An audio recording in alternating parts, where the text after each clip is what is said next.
Sir బంగారం, వెండి ధరలు వరుసగా తగ్గుతూ ఉన్నాయి. అయితే కొనేవాళ్ళకి లేదా ఇన్వెస్ట్ చేయాలనుకునే వాళ్ళకి ఇది రైట్ టైమా? ఈ డౌన్‌ఫాల్ ఎంతకాలం ఉండబోతుంది? ఎస్ అండి. ఇప్పుడు బంగారం, వెండి ధరలు విపరీతంగా పడిపోతున్నాయి. ఇప్పుడు ఇన్వెస్టర్స్‌కి 2 ప్రధానమైన క్వెషన్‌లు ఉన్నాయన్నమాట. ఈ యొక్క బంగారం, వెండి ధరలు ఎంత కాలం తగ్గుతాయి? ఎంత వరకే తగ్గొచ్చు?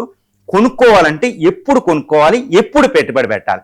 మరి ఈ తగ్గుదల ఇలాగే ఉంటుందా? ఎంతకాలం ఉంటుంది? తర్వాత ఎప్పుడు నుంచి పెరగబోతున్నాయి? ఇవన్నీ చాలా కీలకమైన ప్రశ్నలు. అన్నిటికంటే పెద్ద సమస్యలు అన్నమాట ఇవి. ఎందుకంటే ముఖ్యంగా స్త్రీలకు వాళ్ళు చాలా జాగ్రత్తగా భారతదేశంలో బంగారం దాస్తారు. ఒక రకంగా భారతదేశ సంస్కృతిని రక్షించింది ఆ బంగారం.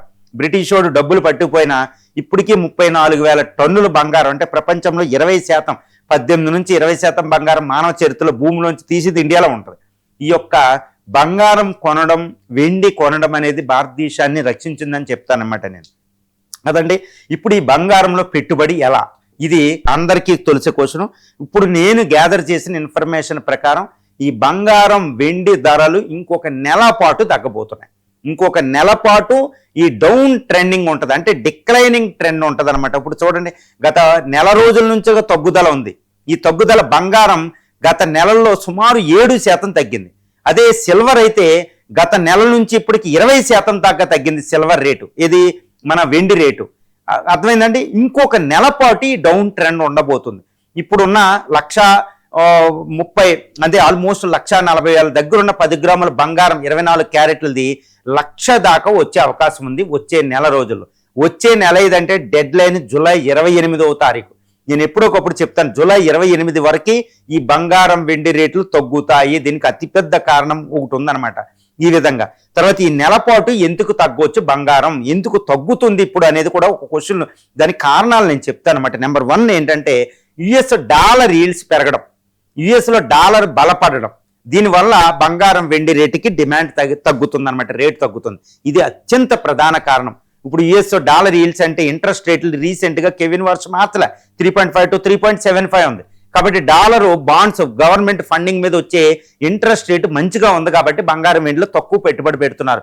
ఇది అత్యంత ప్రధాన కారణం. అందుకే బంగారం, వెండి పడిపోతున్నాయి. ఇక రెండోది ఏంటంటే మిడిల్ ఈస్ట్లో వార్ ఎండ్ అవడం, హర్ముజ్ స్ట్రైట్ ఓపెన్ అవడం, ఇటు ఆయిల్ రేట్లు ఇప్పుడు $72కి తగ్గిపోయింది. అంటే ఫిబ్రవరి 28 యుద్ధానికంటే ముందుకున్న రేటు దగ్గరికి ఆల్మోస్ట్ వచ్చేసింది. కాబట్టి దీనివల్ల మిగిలిన కరెన్సీలు ఇప్పుడు దాకా బలహీన పడిపోయినాయి, బలంగా తయారవుతున్నాయి. అది కూడా పెద్ద కారణం అనమాట. బంగారం, వెండికి డిమాండ్ తగ్గిపోయింది. ఇక మూడో కారణం ఏంటంటే ఇప్పుడు దాకా వారు ఫలితాల వల్ల చాలా దేశాలు బంగారం కొనడం కాదు, అమ్మడం చేస్తున్నాయి. కనీసం కొనడం లేదు, రెస్ట్రిక్షన్స్ పెట్టినాయి. ఇప్పుడు ఇండియా అయితే 6 to 15% ఇంక్రీజ్ చేసేసింది. ఏది ఇంపోర్ట్ ట్యాక్స్ అని, కస్టమ్ ట్యాక్స్ అని, ఏది దీని మీద, బంగారం, వెండి మీద. కాబట్టి బంగారం, వెండికి డిమాండ్ తగ్గిపోయింది. ఇక నాలుగో కారణం సిల్వర్ ముఖ్యంగా ఎక్కువ పడిపోతుంది. సిల్వర్ ఎక్కువ పడిపోతుంది, గుర్తుపెట్టుకోవాలి. ఎందుకు పడిపోతుందంటే చైనాలో ఇండస్ట్రియల్ డెవలప్మెంట్ కాస్త డిక్లైన్ అయిందంట. చైనా ఎక్కువ డిమాండ్ వెండి చైనాలో ఉంటుంది అనమాట. అత్యంత ఈ కారణం వల్ల సిల్వర్ కూడా బంగారంతో సమానంగా అది ఎక్కువ పడిపోతుంది అనమాట. ఇది నాలుగో కారణం. తర్వాత ఐదో కారణం బంగారం పడిపోవచ్చు అనేది అమ్మడానికే పాల్పడుతున్నారు. కాబట్టి సెంటిమెంట్ కూడా, ఇది మనం ఈ టైంలో కొనేది కాదనే సెంటిమెంట్ కూడా ఉంది. అమ్మడం, సెంటిమెంట్, కొనకపోవడం, ఇంకా ఎక్కువ రేట్ అనేది.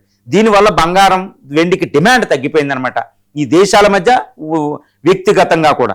కాబట్టి 5 కారణాల వల్ల ఇప్పుడు బంగారం, వెండి విపరీతంగా పడిపోతున్నాయి. ఈ తగ్గుదల ఇంకొక నెల పాటు జూలై 28 దాకా ఉంటుంది. ఈ తర్వాత మళ్ళీ ఏమవుద్దో United States of America next Kevin Warsh అధ్యక్షతన FOMC, US Federal Reserves open market committee meeting July 28 ఉంది. అక్కడ తీసుకునే డిసిషన్ మీద ఇంకా తగ్గాలా లేకపోతే ఆకాశానికి వెళ్ళాలని నిర్ణయం జూలై 28. అప్పటి వరకు మాత్రం బంగారం, వెండి తగ్గిపోతే ఆల్మోస్ట్ ఇంకొక నెల పాటు. కాబట్టి కొనుగోలుదారులు కొనుక్కోవడం లక్ష్యం. నేను ఆల్రెడీ నిన్న ఒక వీడియో చేసి నేను చెప్పడం జరిగింది ఏ రేట్లో కొనవచ్చు. కాబట్టి ఇంక ఇలా తగ్గేటప్పుడు కొనుగోలుదారులు కొనుక్కుని పెట్టుకోండి. అదేంటి ఇంకా తగ్గిపోతే ఈ టైం ఏంటంటే మళ్ళీ తర్వాత మాత్రం పెరిగితే బంగారం, వెండి. ఎవరైనా పెట్టుబడి పెట్టుకోవాలనుకుంటే మళ్ళీ వాళ్ళకు కూడా చెప్తున్నా, ETFల్లో ఫస్ట్ ప్రయారిటీ ఇవ్వండి. ఇది ఎక్స్చేంజబుల్ ట్రేడెడ్ ఫండ్స్ అని ఉంటాయి. ETFల్లో మీరు పెట్టుబడి పెట్టుకోవడం ఉత్తమోత్తమమైన మార్గం. తర్వాత రెండోది ఏంటంటే, రెండో పెట్టుబడి మార్గం ఈ గోల్డ్, సిల్వర్లో పెట్టుకుంటే మాత్రం పెద్ద మొత్తాలు పెట్టకండి, చిన్న మొత్తాల్లోనే పెట్టుకోండి. రెండోది ఏంటంటే ఇవి కడ్డీల రూపంలో రా మెటీరియల్ రూపంలో కొనండి, ఆభరణాల రూపంలో కొంటే మళ్ళీ తరుగులు ఇవి అంటారు, మళ్ళీ తరుగులు వెళ్ళిపోయి బొరుగులన్నీ మనకి వచ్చే డబ్బులు రాదు, అది ప్రధానం. తర్వాత ఈ యొక్క డిజిటల్ గోల్డ్ ఈటీఎఫ్ల రూపంలో మనం కొనగలిగితే మనకి సెక్యూరిటీ ప్రాబ్లం కూడా రావు, లాకర్లని ఇవన్నీ ఈ ప్రాబ్లం కూడా రావు. కాబట్టి దానికి ప్రయారిటీ ఇవ్వండి. కాకపోతే పెద్ద మొత్తాల్లో మాత్రం కొనుక్కోకుండా కొంత అయినా కొనుక్కోవడానికి అత్యంత అనువైన సమయం మాత్రమే ఇదే అని నేను చెప్తాను. నవంబర్ నుంచి మళ్ళీ పెళ్లిళ్ళ సీజన్ పెరిగే అవకాశం ఉంది, ఇంట్రెస్ట్ రేట్లు మళ్ళీ దానివల్ల మళ్ళీ పెరిగే అవకాశం ఉంది. ఒక్క నెల పాటు ఇది తగ్గుతాయి, కంగారు పడకండి, గమనిస్తూ ఉండండి. ఎప్పుడు వీలైతే అప్పుడు కొనుక్కోవడం ఉత్తమమైన మార్గం.